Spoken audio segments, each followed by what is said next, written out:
Hi, Nathan. Hey, Nathan. Thank you so much for helping my project. Oh, you're welcome. It's really nice to meet another Nathan who is involved in the space field. And not only that, but you graduated from the Rice Space Studies program. Yes, I did my master's at Rice and I also did my undergrad. So I have a combination of an economics degree and also a space studies degree that I try to bring into my everyday life.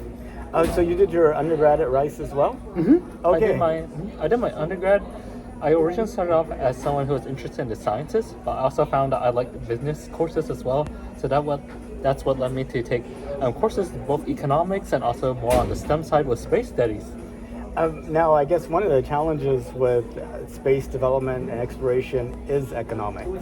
Yes. And with your kind of unique training in both of those fields, what do you see as being the challenges and enablers for space development from an economic standpoint? So I'd say that one of the challenges is certainly one of the challenges has been raising capital, and that's why you see large space companies like, for example, SpaceX or Blue Origin leverage in the existing kind of like funds that they have from their founders like Elon Musk and Jeff Bezos. One of the, I would say on the other hand, some of the benefits is that it's the new space era.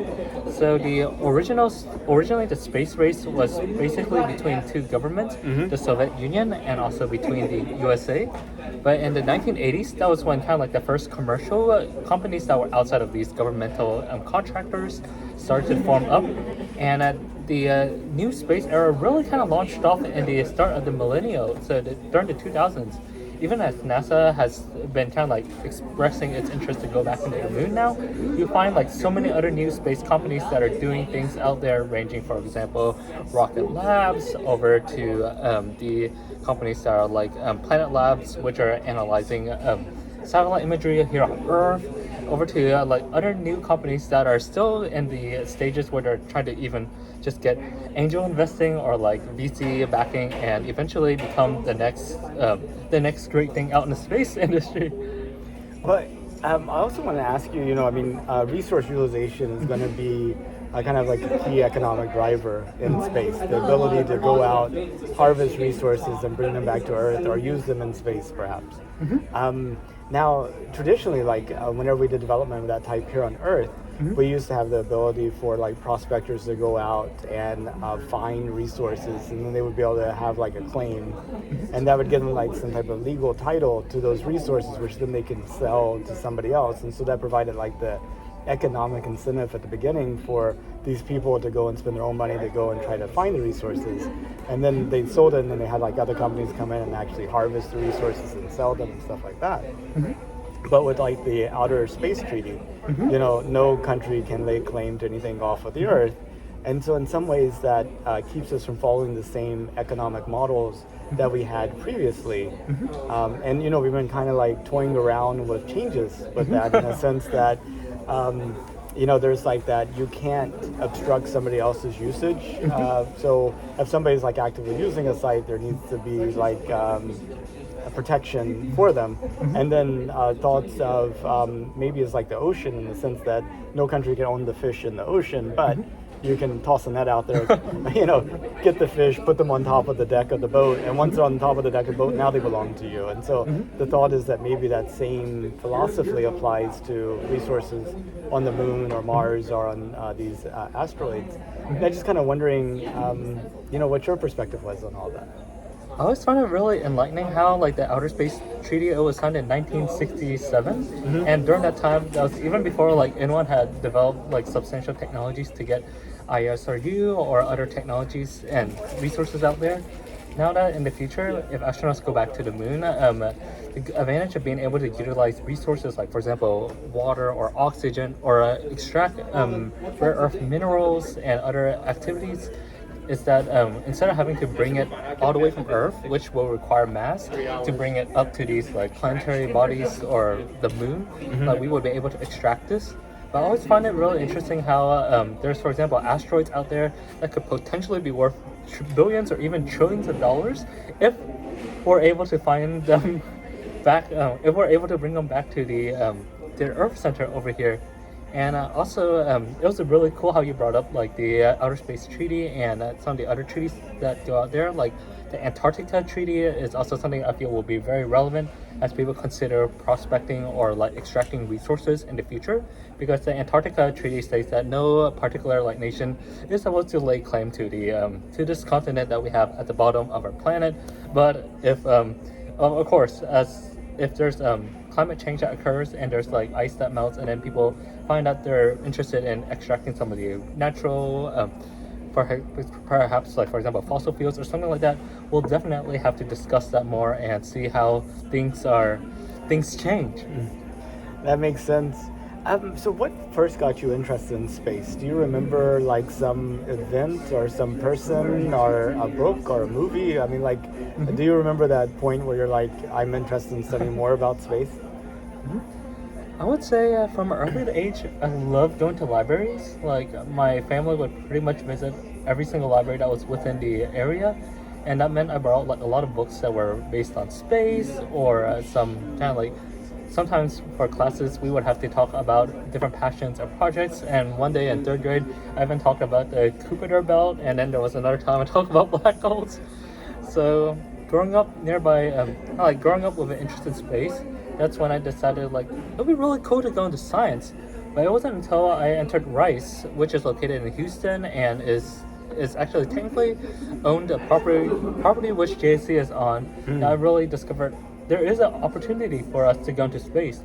Doing internships over at JSC, when I first walked in, I thought everyone has to pretty much be a astrophysicist or a rocket engineer to be at NASA.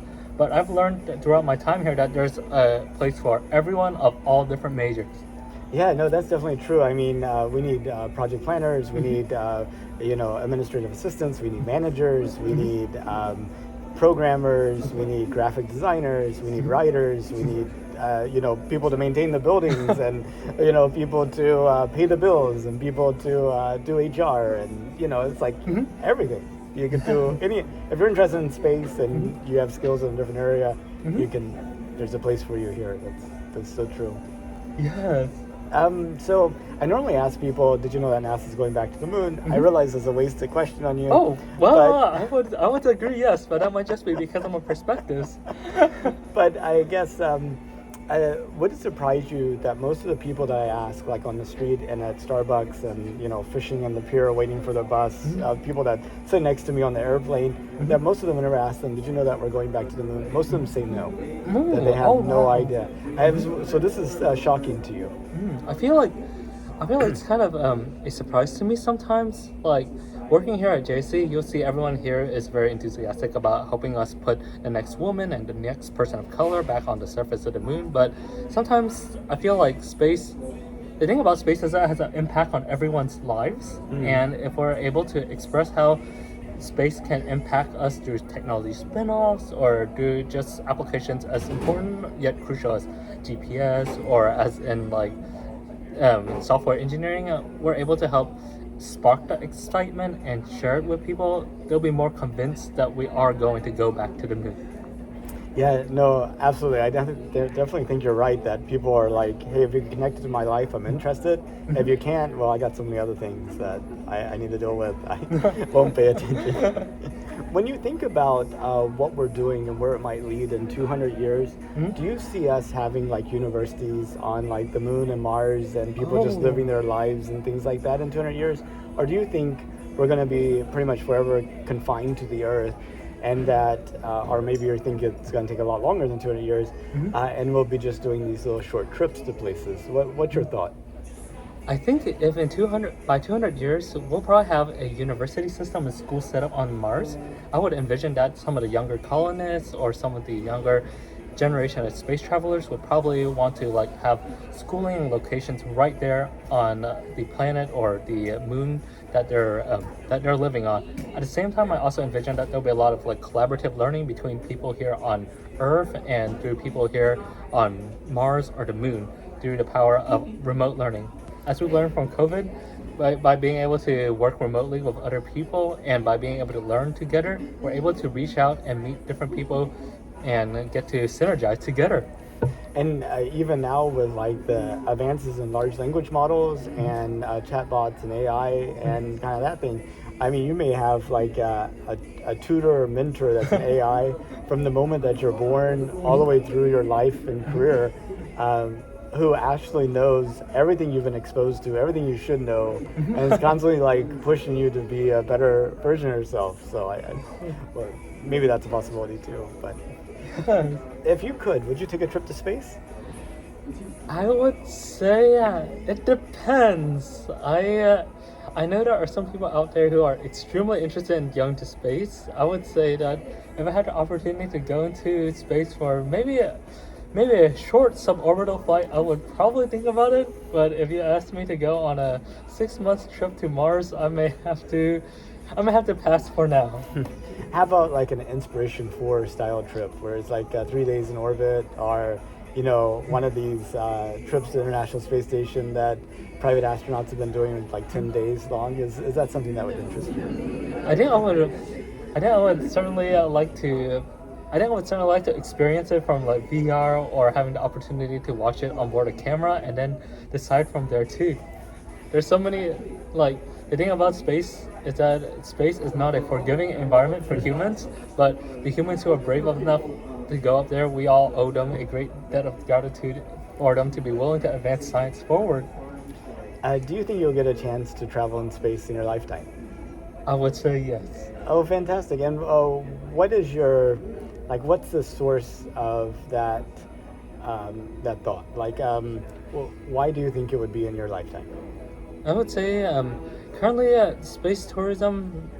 So I would say currently space tourism is driven mostly by either people who who are wealthy enough to afford the flight tickets to get on board, or be someone who is lucky enough to somehow secure a flight ticket. For example, I know there's been people who have been having relatively ordinary lives that have gone to space, for example, while working at a hospital.